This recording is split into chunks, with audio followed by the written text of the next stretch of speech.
Comme vous avez pu l'entendre et le constater dernièrement en vidéo, il y a un sujet qui était viendu. Alors si vous entendez les bip bip, c'est Théo qui m'écrit.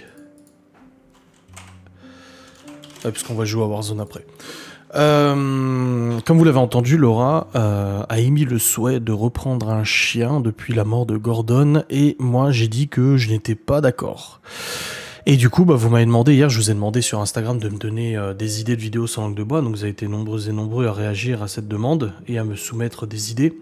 D'ailleurs je vous en remercie, je les ai notées. Il y en a des très pertinentes, dont celle-ci. Du coup, nouveau chien ou pas nouveau chien, pourquoi? Quelle est ton opinion? Alors, déjà, comme d'habitude, je fais un peu une rétrospective de mon enfance. Mes parents n'ont pas eu de chien, c'est ma grand-mère qui a toujours eu des chiens, donc en soi, vu qu'elle habitait la maison d'à côté, je le voyais tous les jours, le petit toutou et tout ça. Enfin, le petit, c'était le Labrador. Mes parents ont eu un chien, ils en ont eu, je crois, quand j'étais bébé, je sais plus, non, je crois pas. Mais en tout cas, on en a pris un quand j'étais ado parce qu'un de mes amis avait des chiens de chasse et d'élevage, des fox terriers qui étaient du coup là pour la chasse et l'élevage, et il avait une femelle fox terrier qui était trop vieille pour faire des petits, et du coup son père s'en séparait, la donnait, enfin vous voyez, soit la donnait soit s'en débarrassait, et du coup on l'a récupéré avec mes parents. Donc à ce moment là on a eu ce fox terrier, et après moi je suis parti de la maison, elle est restée avec mes parents, machin. C'était pas mon chien, c'était le chien de mon père plus, tu vois. Et ensuite, à la suite, mes parents ont pris un autre chien à la SPA qui est mort quelques mois après, il était très malade. Et ensuite, il y a eu Kitty, du coup, qui est morte aussi il y a quelques mois. Donc j'ai jamais, voilà, moi dans ma vie, j'ai jamais eu de chien vraiment à la maison et tout ça, ni de chat, ni rien du tout. Donc c'est peut-être pour ça que je suis pas forcément attaché au fait d'avoir un animal. Aujourd'hui, bien sûr, Gordon est parti, ça manque, sa présence, elle manque quand même s'il puait, était moche et il faisait des bruits bizarres. Ça manque quand même, et il reste encore Cacahuète qui est pas en très bonne santé mais qui tient le coup encore, qui se nourrit, qui marche, qui mange et tout. Bon, un vieux chien à s'occuper, c'est quand même fatigant, voilà, ça fait pipi par terre, on nettoie à longueur de journée et tout, forcément c'est pas le des plus agréables à gérer, mais après c'est comme ça, c'est le jeu.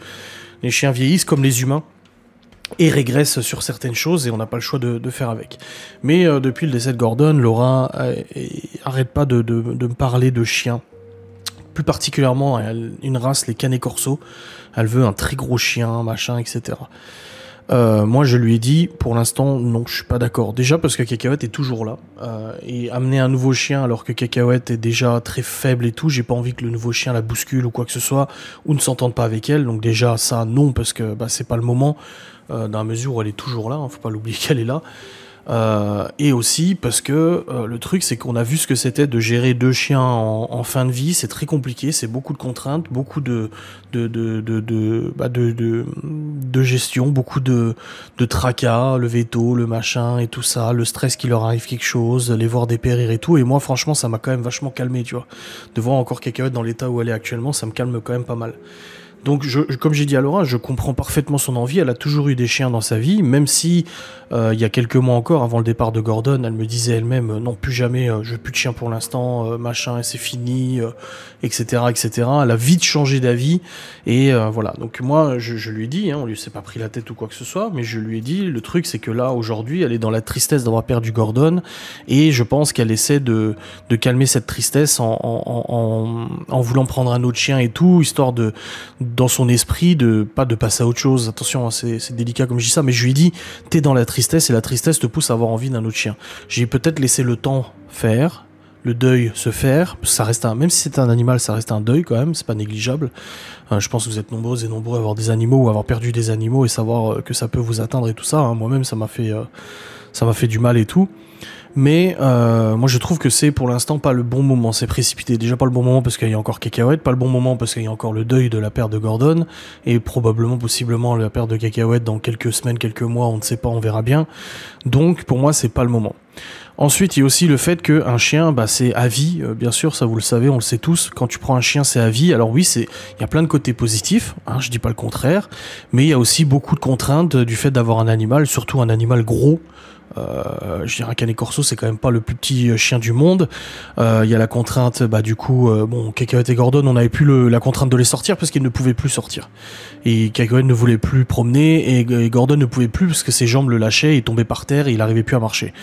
Donc il y a le fait de sortir, il y a le fait de le veto, le suivi, les croquettes, les machins.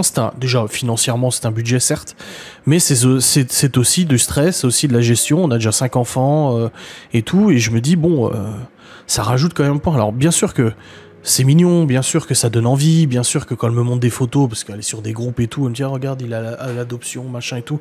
Forcément tu vois le toutou, tu dis oui c'est mignon, mais déjà passer d'un petit chien à un gros chien comme ça veut dire que ça monte sur le canapé et que ça fait des dégâts, ça peut faire des dégâts. Moi j'ai vu, hein, ayant eu un Staffy, ça te défonce absolument tout. Le Staffy m'a tout bouffé à l'extérieur. Il a bouffé les jouets des gosses, il a bouffé les machins. On va dire oui mais c'est normal, c'est parce que c'est un chien quand il bouffe. Oui, il peut y avoir plein de raisons pour lesquelles un chien peut être destructeur, bien sûr. Et puis ça nécessite du dressage et ça nécessite des cours d'éducation canine, hein, dressage, éducation canine. Voilà, enfin ça nécessite d'imposer des règles à la maison et ne pas y déroger, hein. Comme de dire non, le chien ne monte pas sur le canapé et puis quand tu fais une petite sieste sur le canapé, t'as envie d'avoir ton toutou contre toi. Non, voilà, c'est un peu. Pour moi, aujourd'hui, les côtés négatifs sont plus importants que les côtés positifs. Et je pense qu'on a d'autres choses à gérer, d'autres choses à penser que de prendre un nouvel animal, le faire venir dans cette famille, l'intégrer, voilà, l'élever, les cours d'éducation, les machins et tout ça, les promenades et tout, quelle bouffe il faut prendre, et puis il va tomber malade, et puis nanan, et puis il faut lui apprendre la propreté, et tout ça, et puis le chien il va quoi, il va fuguer, ou autre, ou il supportera pas les chats, il supportera pas les enfants, machin, tu vois, c'est plein d'éléments comme ça qui font que pour moi ça me met quand même pas mal de stop et pas mal de barrières. C'est pas le fait de vouloir dire non à Laura, parce que vous pensez bien, quand vous avez entendu en vidéo qu'elle voulait un chien, putain j'ai reçu au moins 20-30 messages sur Insta, ouais t'es pas sympa, pourquoi tu lui refuses de prendre un chien, si elle a envie de prendre un chien laisse-la, voilà, encore le sempiternel pervers narcissique, tu laisses pas prendre des décisions, c'est toi qui décides à sa place, et nanani et nana, enfin en gros je passe pour le gros connard, voilà. Mais bon j'ai l'habitude, hein, c'est comme pour le fait de faire un môme, de refuser de faire un enfant, je passe pour le gros connard de l'histoire. Écoutez, si ça vous fait plaisir, ou ça fait plaisir à certaines personnes de me faire passer pour le connard, tant mieux. Mais je suis peut-être moins émotif que Laura, je suis peut-être moins dans la décision émotionnelle, je suis plus dans la décision rationnelle. Je dis pas que c'est non à tout jamais, non, je pense que oui, dans quelques temps il est possible qu'on en reprenne un, quand Kakaote sera parti et tout ça, mais pour l'instant non. Pour l'instant c'est pas d'actualité, c'est pas... Je pense pas que ça soit le moment ou que ça soit le bon moment pour le faire. Mais comme je vous dis, peut-être dans quelques mois, quelques années, je ne sais pas, possiblement. Je pense que oui, d'ici la fin de notre vie, on reprendra un chien, bien sûr. Mais aujourd'hui, là, tout de suite, je ne pense pas que c'est le bon moment. Donc je fais pas cette vidéo pour me justifier. Mais je fais cette vidéo pour donner mon avis et mon opinion.